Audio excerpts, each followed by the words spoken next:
Hi, I'm Wayne Alaroot for Personal Liberty.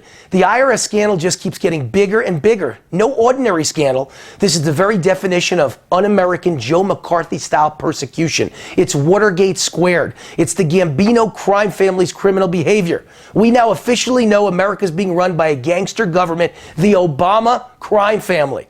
The real question is, will the same IRS or IRS-like bureaucracy that targeted and persecuted conservatives, GOP donors, Tea Party groups, pro-Israel Jewish groups, Christian groups, pro-life groups, and outspoken critics of the president like me now use Obamacare to deny us medical care? Will these same thugs use the process to frustrate, intimidate, or slow the medical process down just long enough to allow us to die? Think I'm kidding? Exaggerating? The IRS official that targeted and persecuted conservatives is now the exact same executive assigned to oversee the IRS office of Obamacare. This couldn't happen in a fictional horror movie without media critics charging it's absurd and unrealistic. This is the same IRS that asks questions such as, what books do your members read? What were they thinking at Tea Party meetings? What's the content of the prayers of your members? Please send us all your Facebook and Twitter posts. Send us the list of your donors. Now, these people are in charge of your health care. Will the same litmus test be in place? Before granting approval for expensive medical treatment, will we be asked what groups we belong to, what books we read, what's the content of our prayers? Will they look at our Facebook postings before deciding if we're worthy or our children are worthy of receiving expensive medical care? Just as the groups who dared to teach American citizens about the U.S. Constitution were targeted and denied tax-exempt status, can you believe that? Will those of us who dare to believe in the U.S. Constitution now be denied the health care we need to save our lives? A close friend of mine founded and headed a large Tea Party group in Florida. Every single board of directors member of his group was audited and intimidated by the IRS. Do you doubt that same IRS or whatever thug-like bureaucracy they put in charge of medical care might make it difficult or impossible for these same Tea Party board members to get permission for necessary medical care? Soon after asking President Obama a couple of tough questions, a television anchorman in St. Louis was audited by the IRS. Will any member of the media who criticizes the president, or even worse, the IRS, or any government agency, have a hard time getting approval for medical care or getting reimbursed for medical care? Another friend of mine, a successful hedge fund CEO on Wall Street, attended a Mitt Romney fundraiser. Within 60 days, almost everyone who wrote a check to Romney's campaign was targeted for painful audits by the IRS. Will large GOP donors be denied medical treatment by these same corrupt government bureaucrats?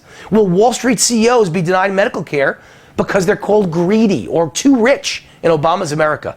Will the Obama crime family deny medical care to anyone who criticizes the president? I've been doing it nonstop for 4 years in the media, and as a result, I faced a massive, unprecedented IRS attack. I was profiled, targeted, and marked for financial destruction. In the future, with the IRS or an IRS-like bureaucracy in charge of Obamacare, will someone like me be put on Obama's enemies list and denied life-saving medical care? Or will they instead try to extort us? We already know the IRS offered to make the pain go away to pro-life groups if they'd sign on the bottom line that they'd never again protest in front of Planned Parenthood clinics. Will the IRS say to someone like me, we know you need that cancer treatment, Wayne, we're willing to approve it, but only if you agree to no longer appear on Fox News or conservative talk radio? After what I've gone through, let me assure you, the threat and intimidation is serious enough to make even someone as patriotic and committed to freedom as me think twice. I can stand the heat, but am I really willing to put the lives of my wife and children at risk? Are you aware the IRS shared confidential tax information of conservative organizations with their liberal opposition? It now appears they shared Mitt Romney's confidential tax information with Obama's presidential campaign co-chairman, or maybe even with Harry Reid. With the IRS in charge of Obamacare, will the confidential medical records of GOP candidates now routinely be shared with their Democratic opponents? Am I suggesting the IRS or any other executive branch Obamacare bureaucracy is capable of murder? No, of course not. They'll just play politics with your medical care, the same way they use the power of the IRS to bleed the finances of Obama's critics like me.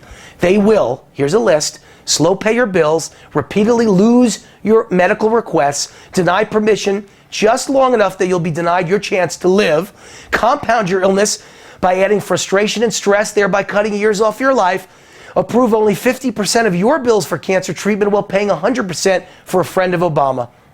Or maybe they'll just extort Obama's enemies by offering to pay for the medical care you need as long as you never again appear in the media. You know, little stuff like that. The liberal media laughed when conservatives warned about death panels manned by government bureaucrats deciding whether you get the treatment you need to live or die. They accused us of paranoia and conspiracy theories. Well, who's laughing now? We were right. Then there's the Associated Press scandal. You know, Obama bugged the media. It's clear the media better stay in line.